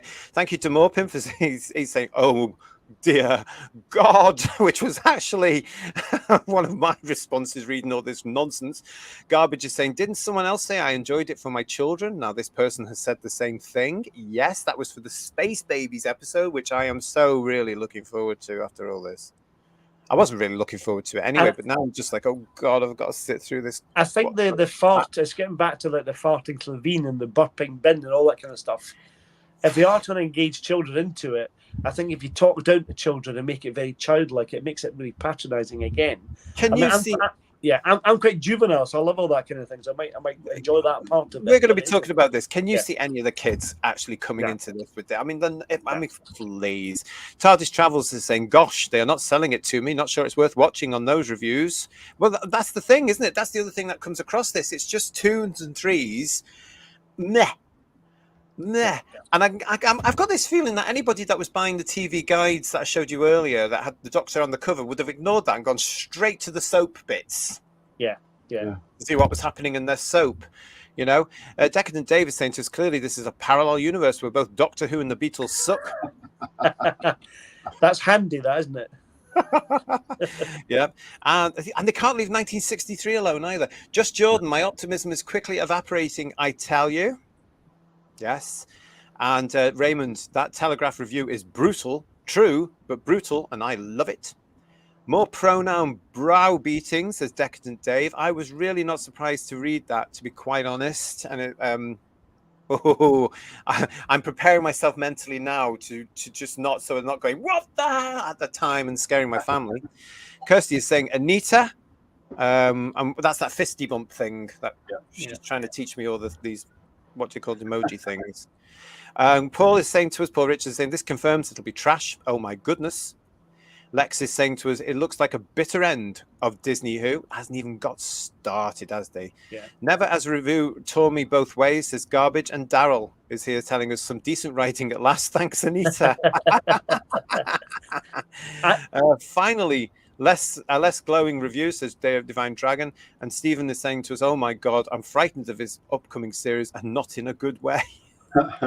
I said this before, and I remember reading somewhere about the suggestion that the TARDIS and the titles with the sparks on it is suggesting the TARDIS is in a different universe. It doesn't agree with the TARDIS. I think the whole thing is set in a parallel universe, which is probably a great relief to everybody.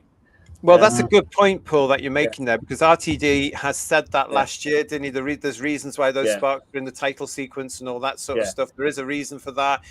We've all forgotten it apart from you because none of us care.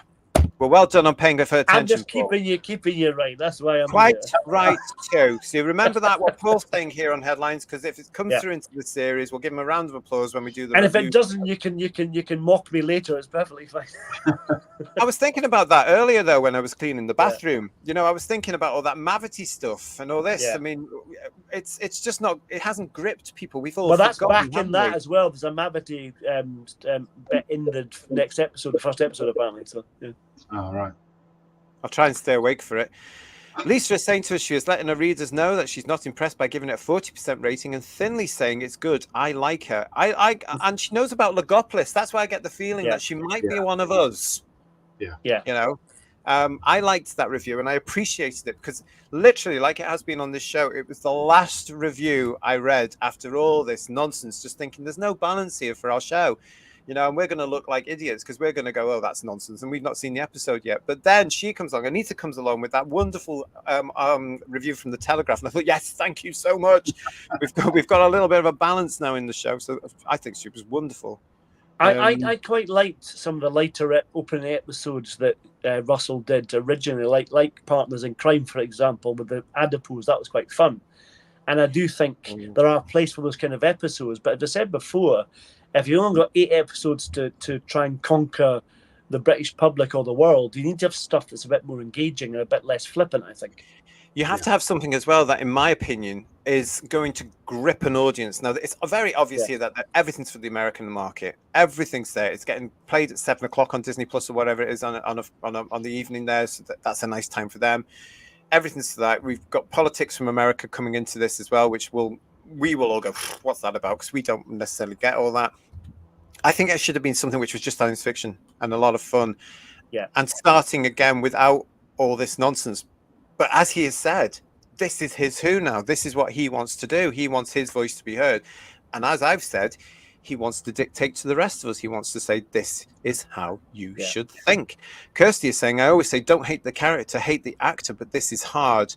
Yeah. Keep that thought, Kirsty, when you come on to Who's Reviews, because I'm having problems at the moment with Mr. Gatwa, because all I see is Mr. Gatwa. Yeah. And all I see is what we know about him now, and I see the racism, and I see the nonsense, and I see an element of homophobia because of his insistence on the Q word. And yet, in the episodes, I've got to see the Doctor. So let's see if we all do that, shall we? Dark Hall, hello and welcome to Who's Views. It's nice to see you. You're very, very welcome. I like your little avatar there. I'm not quite sure what it is, but it looks beautiful colours. I think it's a sunset. It looks lovely. Anyway, you're saying to us, Doctor Who will never be the same again. I think you're right. I think sadly you're right. I think these are the dying days of Doctor Who. I really, really do. And on that point, just to let you know that this month, May, we are, as I said at the top of the show, we are celebrating our first birthday. And we do have a first birthday special, which is coming up this Friday. You can join us live from 7:30 UK time on Friday, the 10th of May, just hours before this alleged new series of Disney Who arrives at midnight here in the UK and at sensible times anywhere else in the world. We are going to be asking, now that Disney Who has started, is it on life support? That's the big question I'll be asking you, the Who viewers, and the Whotastic panel as we go through. And on this particular one, we've got lots lined up for you as well. We're going to be looking ahead to these 8 episodes. We're going to be looking at some of the things that the media have said about it, but mainly it's going to be about our expectations. So yeah, that's all coming for you. So come and join us for our first birthday special this Friday. It's up on the channel now. Make sure you're liking. Make sure you're still subscribed. If you've subscribed to the channel, make sure you're still subscribed. Ring that bell, but come and see us 7:30. I'm really looking forward to that, guys. So am I. Yeah, So am I. Yeah, absolutely. Should be a good I show. like a good party. Oh, yes. Stuart, hello to Stuart. All of Space and Time, and we go to see the Public Domain Beatles in 1963. That's what Anita was saying from the Telegraph there as well, wasn't it? Yeah. How strange that 19-year-old wants to go back to 1963 and look at the Beatles. I don't know if it's that strange. Some of these kids still like the Beatles. John is saying to us, I feel sorry for the TARDIS. So do I, being knocked about like that.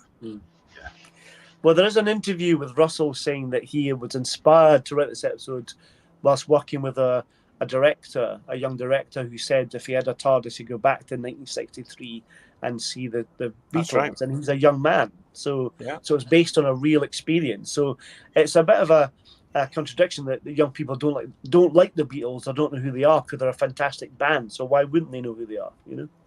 And if they don't know who they are, they should go and educate themselves. Bloody hell. Yeah. You know what I mean? Yeah. The amount of people that followed and were inspired by the Beatles is incredible. They should live on in history forever. There should be a museum dedicated to them, don't you think? Yeah, yeah.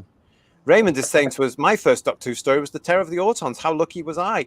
You cannot even compare Terror of the Autons to Space Babies. We've never even seen it yet at the point of broadcasting. You can't compare the chase to the Space Babies. What are you talking?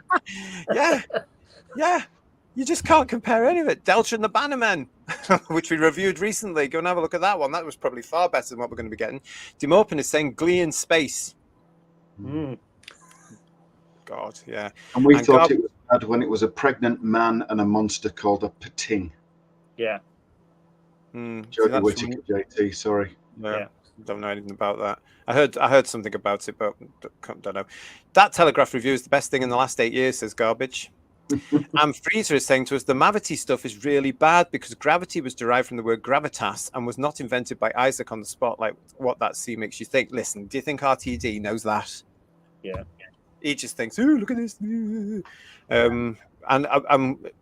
Paul reckons it's all going to be explained in these forthcoming episodes. I'm ever optimistic that, cause he said, to be fair, he said that he explained why David Tennant came back and he never did, so I'm going to be disappointed, am I now? No, sorry. All All that stuff he put in there just makes me just bored. This is no longer Doctor Who, it's become Mock-to Who, says our resident poet laureate there, Mark. Yeah. And Freezer's also saying it's basically historically inaccurate, something that Doctor Who is not supposed to be. That's a good point as well, isn't it? But if they're all going over to this, if it is a parallel universe, they can make up as they go along, which they are doing, obviously. So yeah. Talons of Wayne Chang is saying, if it is set in a parallel universe and Mavity is gravity, then Maestro has to be the master, whatever RTD has said about a character being parked. Soon we'll tell. And hello to Problem Being. Lee, nice to see you, mate. It's not Doctor Who, it's Wholander. He'll just look at the monsters with blue steel and they'll be immediately defeated, won't they? Yeah. Absolutely. And After twerking, obviously. X-Men 577 rather, is saying to us, I feel for the British public for having to put up for all the woke BS. I apologise. It's not your fault. It's not your fault. It's the loonies that surround you. Yeah. That's what I say. And to be honest, the British public is now fighting back. Yeah. Not that you get a Doctor Who episode about that, because that wouldn't fit their narrative, would it? No. Oh, no. Listen, thank you. Oh, look at this. Decadent Dave is saying already, it's not on life support, it's flatline deceased. Can't wait to hear what you think a bit more about that, Decadent Dave, on our birthday show. I said that on the show, yeah. Absolutely. Oh, it's great to see everybody here with all your fabulous comments. Divining Dragon is saying, I'd rather watch Doctor Who Meets the Scorpion. Now, if you don't know what that is because you're just joining us, go back and watch one of our headlines. Doctor Who Meets the Scorpion is a fan film being put together by our friend Phil, and he's very busy on that at the moment. You can see a whole episode of headlines where we chat with him, and you can get all the details of that. I am really looking forward to that being delivered, because we're going to review it, aren't we, guys? We are going to get to see that hopefully soon. I want to say hello to Peter Davies as well. Nice to see you. No, it's in a iron lung. Oh, that's just conjured up a lot of thumbnails for me now, Peter. Yeah. Thank you so much. And nice to see you. Welcome to Who's Views. Oh, goodness me. Look at all these about it's like the Dead Parrot sketch. It has ceased to be. That's the best way of putting it. So. Yeah. Oi, yeah. I love the chase, says Wayne. I actually quite like it too, Wayne. So do I. I love the chase. Yeah. Oh, dear. Thank you so much again. Oh, look at this. In another universe, this Dark Hole, Eccleston had 3 seasons. How good that would have been. Yeah. Can you imagine the different route the show would have taken? It would have stayed. It would have, no disrespect to Tennant at this particular point, but it would have been a real heavy drama over 3 years, because I think the scripts for series 2 wouldn't have quite been delivered the way they were. Yeah. If I'm making sense, probably. I can imagine some of the episodes, the darker ones, Eccleston playing it, like the one with the demon, the possible planet one. That'd be interesting seeing him doing that, because he's got the gravitas for it, Yeah, absolutely. Just Jordan is saying to us here, Mavity is definitely on the screen in the new trailer when the Doctor is explaining about the TARDIS being able to translate everything to ensure they always fit in when they travel. Well, big up to you and Paul there for noticing all that, because I blinked. What about you, Ian? To blink, it's Doctor Who. Don't blink. Don't blink if you do. No, I was just like, oh God. It's really tenuous, isn't it? I mean, it's not been explained yet. But it's hugely tenuous, don't you think? I've seen it twice now, guys, at the cinema on a big screen. Still didn't notice anything, because I sort of go like this. You need to go Specsavers again, JT. Other opticians are available. Yeah. It's like when my ex-boyfriend used to talk to me. It went through ear and out of ear. Do you know what I mean? Yeah. That sort of thing.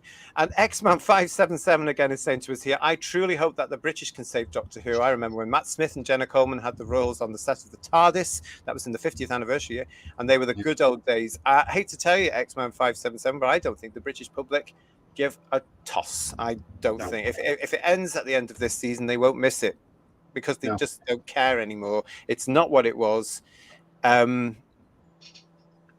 Yeah, and that's the reality. I don't know anybody that's talking about Ncuti Gatwa as Doctor Who. Do you guys? No, not a word. No. Ncuti who? Yeah. Well, yeah, just like his predecessor. Yeah. What, David Tennant, you mean? Well, or Jodie, yes, of course, yes. Yeah, maybe. Yeah. Well, yeah.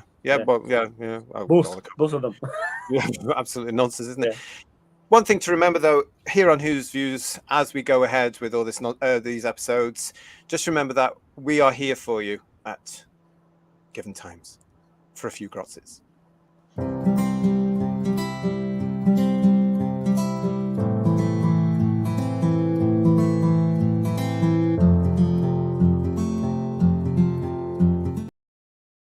So, yes, our new series of Who's Views Reviews is almost here.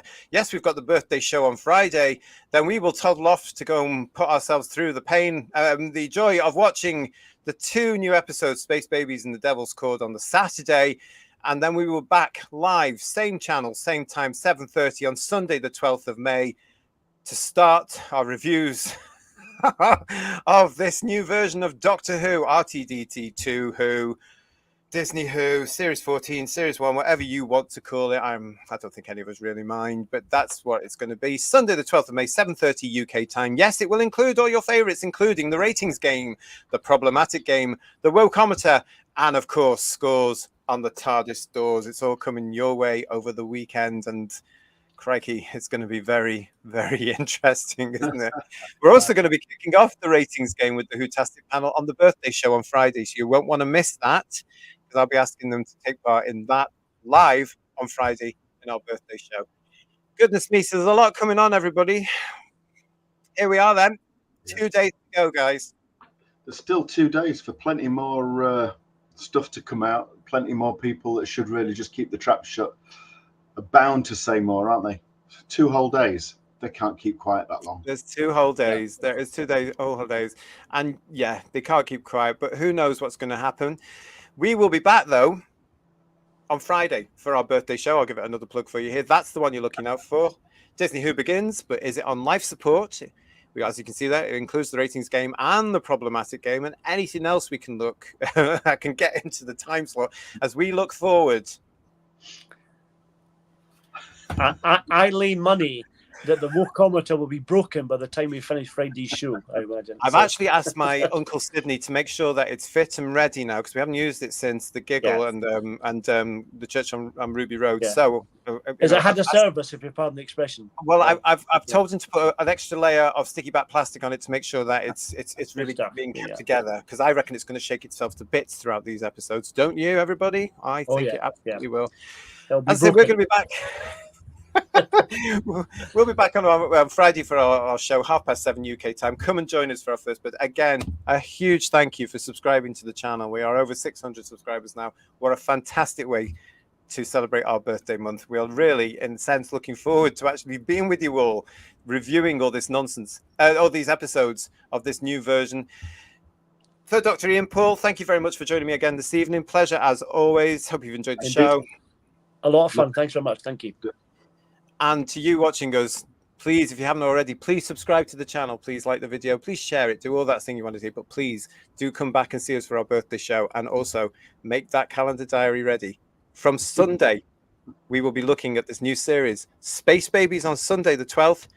And on Monday, we'll be looking at The Devil's Cord. Make sure you've got that in your diaries. Yeah. We'll see you all very, very soon. Bye-bye, everybody. Take care. See you later. Good luck, everyone. Bye-bye.